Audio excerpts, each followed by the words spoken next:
The way your team reacts to one another can have such a strong impact on your customer's experience. In a recent survey, it was really clear that incivility between coworkers not only affected the customer experience in the moment, but had a long-standing effect on the perception of the brand. Add to that the incivility affected other coworkers as well as those coworkers as far as their productivity level, their job satisfaction level, and their overall performance. But when there's a spat going on with coworkers, what can leaders do to offset that? And that's coming up next on Mark Hain Live.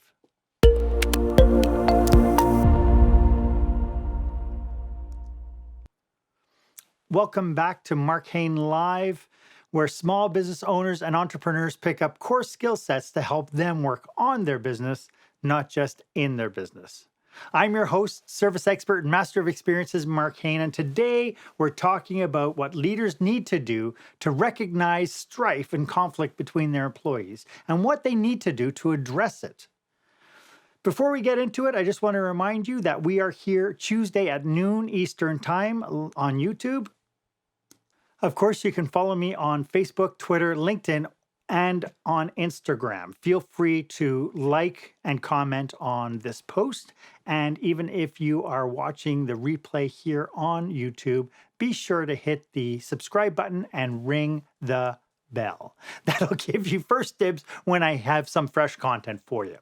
For today, though, feel free to drop a question or your own fabulous insights into the comment box below so people can benefit from your experience as well. Okay? It's important to share. We have these situations that keep popping up all the time. And if we address them, the power comes to us because we get to share in our global experience.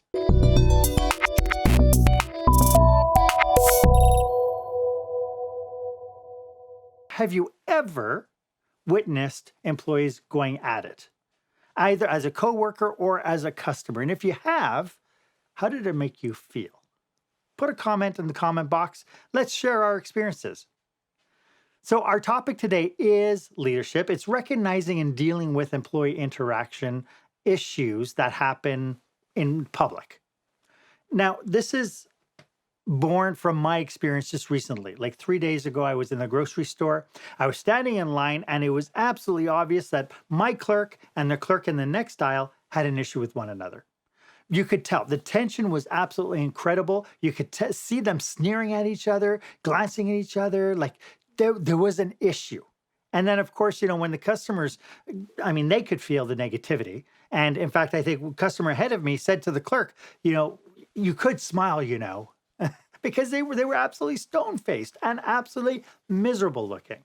And her response to the customer was, well, I could smile if I didn't have to work with the likes of that.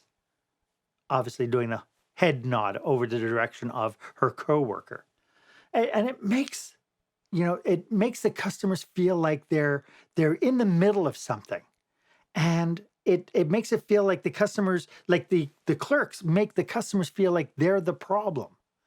And what really compounded this issue for me was the fact that the supervisor came up to do some transaction on the cash and did nothing. And it could be that she didn't see what was going on, and I guess that's okay. But that's telling me something. That's telling me that the supervisor's so ingrained with whatever her thing is. She's walking around with blinders on, and she's not noticing the environment that she's working in.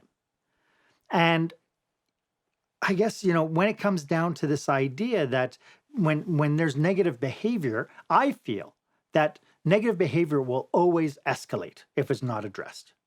And so I think it's really important that supervisors and managers and leaders pinpoint problem areas and start dealing with them. Because if they're not dealing with the employees, it's going to just manifest itself into something much bigger. Now, I do know that there are some supervisors who will see something like that. They'll notice some interaction like that, and they'll just walk away. And it's like, I can't be bothered with it.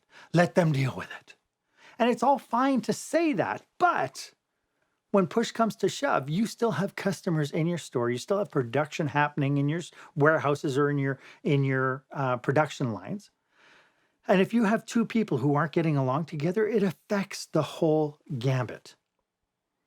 I have to use like an example, like a sports team. If the coach is sitting on the sidelines and he's looking over to the players, and the players obviously have a chip on their shoulder about something, is he just going to sit back and watch what's going on and just, come on, guys, okay, keep playing, right? Or is he going to be more proactive? And chances are, I bet you any money, any coach would yank their players off the field, sit them down, and figure out what the heck is going on. Likewise, the director on a stage play, right? If you have one of the actors is doing a diva thing, right? It would be really hard pressed for the director to not address the performance capacity of their actors on stage, right? And so if somebody acted up during rehearsals, the leader would have to do something about it. They have to take steps to correct the issue. A leader who ignores the issue will allow the situation to get worse. And ultimately, even a worse flip side to that is the leader is actually giving permission for that behavior to escalate. And so today I want to talk about 6 steps that you can do to address kind of these on the job interpersonal conflicts. Okay?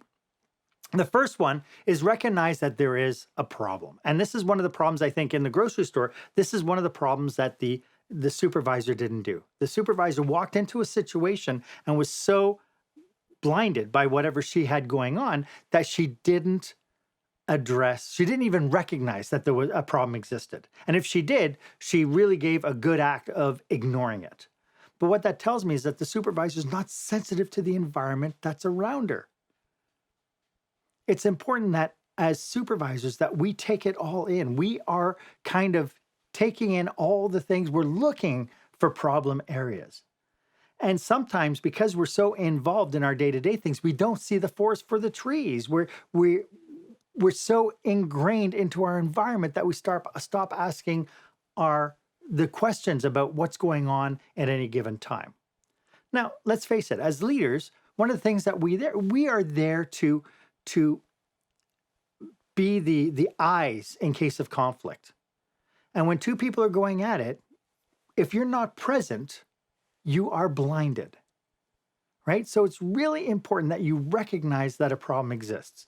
The second thing that we have to do is we actually have to acknowledge that there is a problem, right? We can't just recognize it and walk away. We have to acknowledge that there's a problem. So it means that we have to get some information. We have to find out what the heck is going on.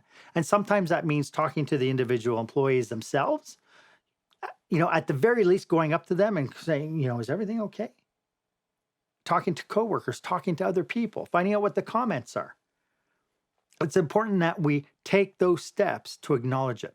And then the next thing we have to do is we have to make absolutely sure that we take steps to keep the issues from affecting our business.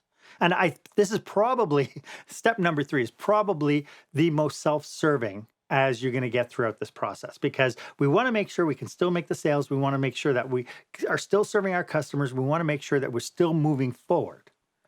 But like any crisis, you are there to make sure people are staying safe and people are getting served. So I hope this is of service to you. I hope you're getting something out of this. And if you do find this valuable, I'd love it if you would do me a favor and if you would just click the button and drop a comment below. And I would even appreciate it if you would even share this post, because I'm sure there's people out there who would benefit if you're benefiting from it. Okay, I appreciate you so very much. Okay, step number 4. It's important that we take time to understand what the problem is. Now, this is a challenging one because this now moves you from being that supervisor to being kind of that coach where you need to coax out the information. You need to understand and be able to pull, and sometimes it's pulling one person first, pulling another person, then bringing them together. And this is where having a high level of emotional intelligence really comes in. Having a strong sense of empathy about the situation is really important as well. And see, this is where I find that adults stop talking about their feelings, about how hurt their feelings are. When we're very little, and we come back from the schoolyard and little Johnny pushed me and I'm really upset about little Johnny, right? Mom would say, you go and you tell little Johnny that he hurt your feelings. Tell him not to behave like that. And so then we'd go back and, in my case, I go and tell little Johnny that he hurt my feelings and he'd beat the pulp out of me. But as adults, we stop talking about how badly our feelings get hurt by stuff. And whenever you hear this idea of, oh, I got disrespected or they didn't give me any kind of credit or what, it's people are reacting because their feelings are hurt. Right? And so if we can identify where it is we're hurting each other's feelings, we take a step closer to being able to find a solution for that. And that's step number 5. And that is to work to create a solution with accountabilities. Once we're defining the problem, it's then easy to start coming up with solutions. And it's where, ultimately you as the leader becomes the coach and the mentor. We are going to put an action plan together and we're going to figure out how do we do this so we can move forward and keep this from affecting us in the future. And we create measurable deliverables and we put benchmarks down on what needs to happen next.